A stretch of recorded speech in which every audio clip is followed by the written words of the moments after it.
Hi again, friends.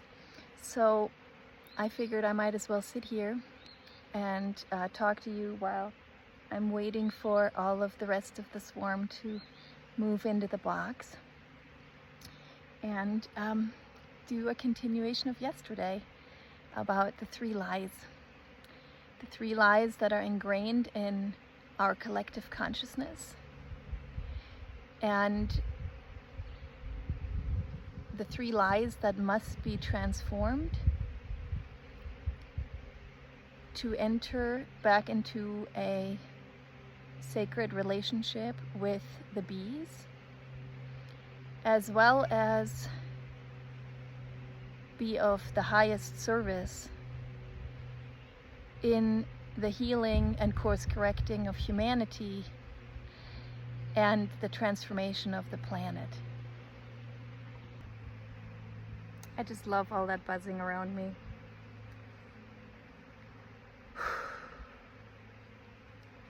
What a beautiful, fulfilling afternoon so far. So, the first lie is that we do not belong with the earth.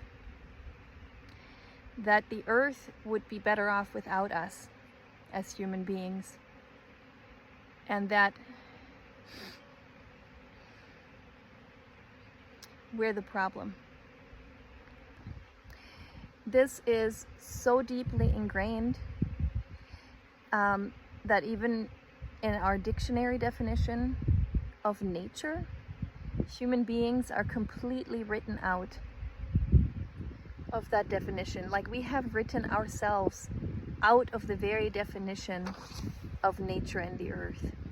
So I'll read you real quick the definition of nature. In the dictionary, nature is a noun, and one meaning is the material world, especially surrounding humankind and existing independently of human activities. And another definition is the natural world as it exists without human beings or civilization. I mean, I think it's probably needless to say that these three lies are evident in everything that has expressed itself in the broader collective in terms of the distortions and dissonances, the things that are not life-giving, the actions that we are taking as humanity which are just not in tune with the sacred geometry of life, or the divine, or whatever you'd like to call it. So the second lie of the three big lies is that it's too late. Right? We are barreling towards our doom and there's nothing we can stop it, and you can see that expressed in, for example, movies, right? Vast majority of movies being released today have some sort of theme of the end, right? Like it's some sort of zombie apocalypse, or we're now having to populate Mars, those type of things. But you could see how a lie or distortion like that would lead to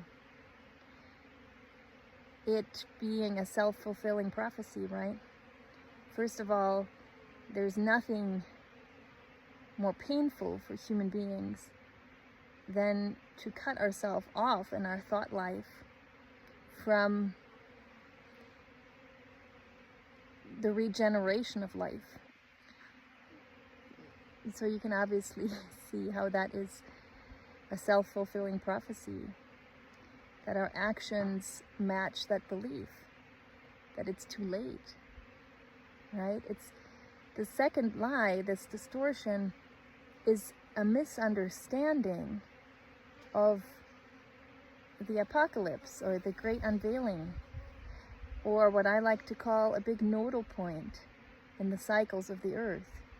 Lots of different ways to look at it. And then third lie is that we don't make a difference as an individual human being, right? The third lie is that we,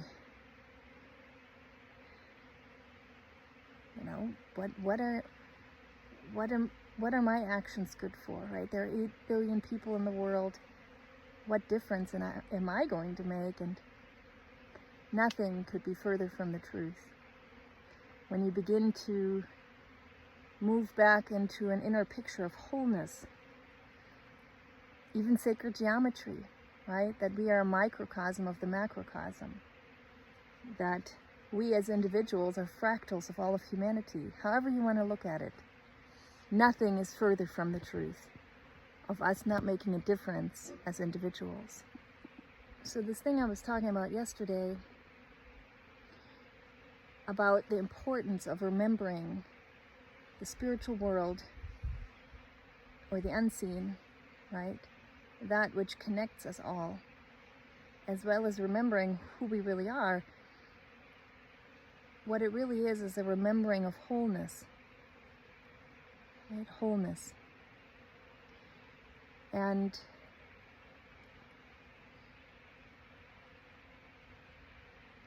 like I said, this is a foundational understanding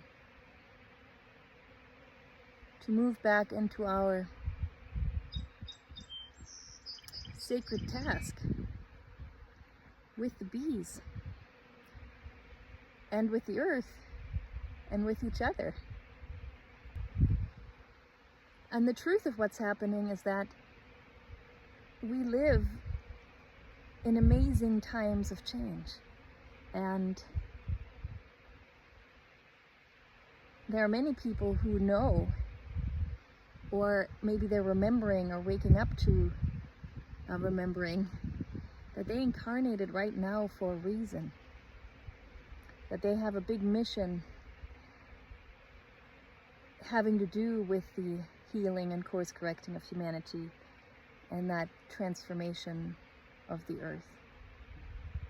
And the bees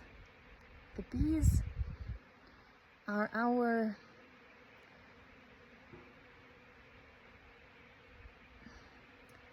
they're our sisters, siblings, a partner being. The bees are a mirror to the human soul. So working with bees, even if you're not physically being a bee tender, but you're beginning to consciously work with bees, meaning in your thoughts and your care, they're actually helping us remember these things, remember who we really are. The bee, as she's expressing herself in her physical appearance on the earth, is actually a mirror, not just a mirror to the human soul, but also a mirror to the future potential of our own evolution. And, I hope that the words I chose today are not confusing. I'm hoping that the words I chose just carry a certain energy that you can understand in your own being and recognize them, recognize a frequency, recognize a truth if it feels right. And I guess I'll leave it at that for today. Thank you, friends.